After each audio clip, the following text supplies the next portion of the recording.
दोस्तों, आज इस वीडियो में हम समझेंगे कि अगर आप जीएसटी वगैरह का काम करते हैं और मंथली बेसिस पर जो आप रिटर्न फाइल करते हो 1 और 3 और उसके बाद अपना आईटीसी और आउटपुट को सेट ऑफ करते हैं, तो उसकी बुक में जो आप एडजस्टमेंट एंट्री डालते हैं उसके क्या-क्या बेनिफिट है।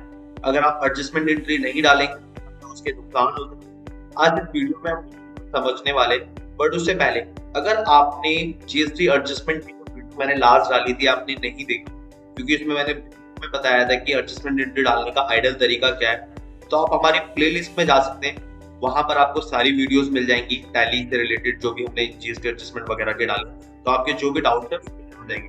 तो चलिए आज की वीडियो में समझते हैं कि जो एडजस्टमेंट एंट्री है इसको डालने के क्या बेनिफिट है। अगर आप ना इसको रिकॉर्ड करें तो इससे क्या होगा। सपोज अभी आप अकेले काम कर रहे हो तो आपको सारी कंट्रोलिंग है आपके पास, आपको पता है भाई क्या इनवॉइस आया, क्या मैंने रिकॉर्ड करा, जो भी ट्रांजेक्शन हुई आपको मालूम है। अगर मैं बात कर लूं वही उसी टीम में 10 बंदे जो एक टैली पर काम करते हैं या किसी दूसरे सॉफ्टवेयर पे काम करते हैं, क्योंकि सॉफ्टवेयर तो कोई भी हो सकता है अकाउंटिंग का, अकाउंटिंग करने का तरीका वही होगा। तो उस केस में क्या होता है, सपोज कई बार ऐसा होता है अप्रैल का कोई इनवॉइस है, आपको लेट रिसीव हुआ मई जून जुलाई अगस्त, तो कई हमारे अकाउंटेंट भाई क्या करते हैं उसको वापस से जाके अप्रैल मंथ में ही बुक कर देते हैं। या कुछ इसके अपोजिट भी हो जाता है कि वो नहीं करंट डेट में भी बुक कर लेते हैं। अगर करंट डेट में बुक कर रहा है तो चैलेंज ही नहीं आएगा। सपोज आपने एडजस्टमेंट एंट्री डाल दी है, एडजस्टमेंट एंट्री डालने के बाद देखिए कुछ इस तरह से व्यू होता है। ये आपको जब समझ में आएगा जब आप हमारी लास्ट वाली वीडियो देखेंगे। देखिए ये व्यू इसलिए यहाँ पर इस तरह का नजर आ रहा है क्योंकि मैं एडजस्टमेंट एंट्री डाल चुका हूँ। और अभी आप देख रहे हैं मेरे इलेक्ट्रॉनिक क्रेडिट लेजर में ये बैलेंस नजर आ रहा है 11,75,000 और इसकी यहाँ बाइफर्केशन है कि आईजीएसटी सीजीएसटी और एसजीएसटी में कितना कितना पैसा है। यही पैसा जो है सेम मेरे को जीएसटी पर भी नजर आ रहा है अप्रैल मंथ के लिए। वही मैं कंट्रोलिंग लेजर की बात करूं तो मैंने बताया था इसके बारे में। यहाँ पर हम ऐसा इनपुट लेते हैं जिसको हम फॉर द पीरियड क्लेम नहीं कर पाते क्योंकि सामने वाले बंदे ने रिटर्न फाइल नहीं की। तो इसीलिए ये गेटवे है, इसको समझने के लिए आपको वीडियो देखनी पड़ेगी। बट चलिए मैं आगे स्टार्ट करता हूँ। देखिए जब आप एडजस्टमेंट एंट्री डाल लेते हैं तो इस तरह का यहाँ पर व्यू होता है, क्योंकि ये जो इनपुट है ये आपका पोर्टल से मैच हो रहा होता है। ये जो कंट्रोलिंग लेजर है ये वो डिटेल होती है जो आपको इनपुट क्लेम नहीं कर पाए। फिर अगर हो सकता है जीएसटी पेबल वगैरह का भी लेजर आए अगर आपका कुछ पेबल है तो। मैंने बात किया था आपको कोई बिल आया कि किसी को पार्टनर को जो भी आपके साथ अकाउंटिंग करता है उठाकर, जून का मंथ था उसने उठाकर अप्रैल में बुक कर दिया। अब होगा क्या, आपकी जैसे ही बुक में कोई एंट्री आएगी तो आपके सारे लेजर हिल जाएंगे। अगर वो 6%, 12%, 18% किसी भी इनपुट लेजर को इफेक्ट कर रही है तो आपके लेजर ये हिल जाएंगे।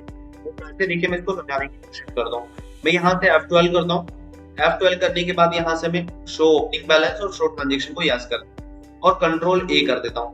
अब आप देखेंगे, देखिए मेरा जो डेबिट है और क्रेडिट है, यहाँ पर मेरा इनपुट के अंदर जो है इनपुट आउटपुट दोनों ही खोल लेता हूँ। इनपुट में 4817 था, मैंने सेट ऑफ एंट्री डाली, क्रेडिट कर दिया 4817 से। इसी तरह से आईजीएसटी में 18,000 था, 18,000 को क्रेडिट कर दिया।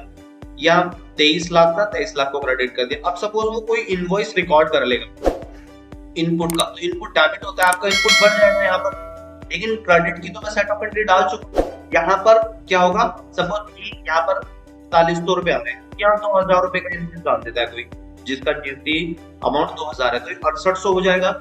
यहाँ 4800 को 4800 ही रहेगा और आपकी क्लोजिंग बैलेंस में यहाँ 2,000 रुपए खड़े हो जाएंगे। तो इससे क्या होता है, डालने से जब भी आप रिटर्न फाइल करने जाएंगे, सपोज जून की रिटर्न फाइल करने जा रहे हैं या मई की, तो आप पिछले महीने का खाली सेट ऑफ एंट्री देखेंगे।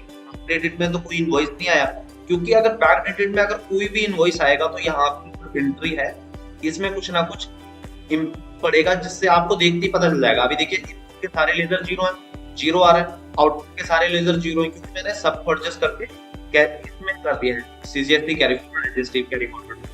अब जैसे ही कोई बैक क्रेडिट में इनपुट डालता है तो आपका यहाँ नजर आ जाएगा। आप सिंपली क्या करेंगे, यहीं से आइडेंटिफाई कर लेंगे और पूछ लेंगे कि अप्रैल में किसने बिल डाला है।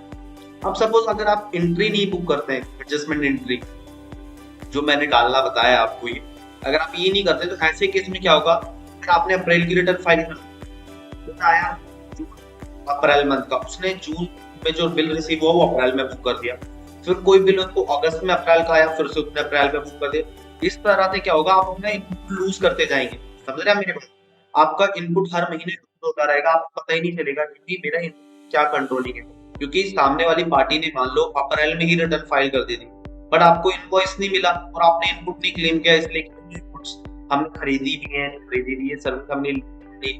मैं जब इनपुट करूंगा जब मुझे इनवॉइस मिल जाएगा। तो अब आपको इनवॉइस मिला अगस्त, बंदे ने या अगर आपके बंदे ने वो अगस्त में जो इनवॉइस रिसीव हुआ उसको डाल दिया अप्रैल में उठा के, अब अप्रैल की तो आप रिटर्न फाइल कर दो, तो ऐसे केस में आप इनपुट कर देंगे। तो इसीलिए जरूरी है कि आप हर महीने एडजस्टमेंट एंट्री डालें, ताकि यहाँ से आप बिल्कुल पूरी बुक को देख पाए कि आपकी बुक्स में सेल या परचेज में कोई इम्पैक्ट तो नहीं हो रहा है, कोई बैकडेटेड में एंट्री तो रिकॉर्ड नहीं हो रही। अगर आप ऐसा कर लेते हैं तो आपकी जीएसटी जो लेजर्स हैं, क्रेडिट लेजर या कैश लेजर, इनपुट आउटपुट के लेजर, इन पर बहुत अच्छी कंट्रोलिंग बन जाएगी। आप बुक्स में डिफरेंस कभी नहीं आएगा, क्योंकि ज्यादातर यही कंसर्न रहता है उनके बुक्स और पोर्टल में डिफरेंस हमेशा बना रहता है कुछ ना वो उसको ठीक से कंट्रोलिंग कर ही नहीं पाते। तो आप भी इस तरह से इसको कंट्रोलिंग करने की कोशिश करें। टाइम लगेगा इनिशियली, बट जैसे ही आप स्टार्ट कर देंगे सारी चीजें कंट्रोल हो जाएंगी।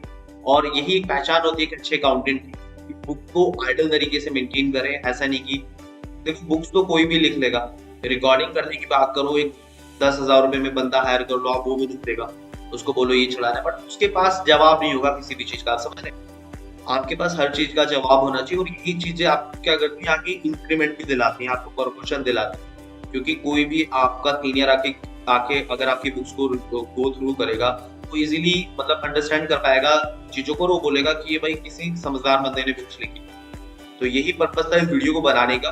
तो आपको करना क्या है, सबसे पहले तो आपको ये प्रैक्टिस अपने ऊपर लागू करनी है, खुद को फॉलो करनी है, और साथ ही इस वीडियो को अपने उन सभी दोस्तों को शेयर कर देना है जो अकाउंटिंग फील्ड में, ताकि वो भी अपने रिकॉर्ड्स अच्छे से मेंटेन करें। तो चलिए मिलते हैं नेक्स्ट वीडियो में, तब तक के लिए बाय बाय।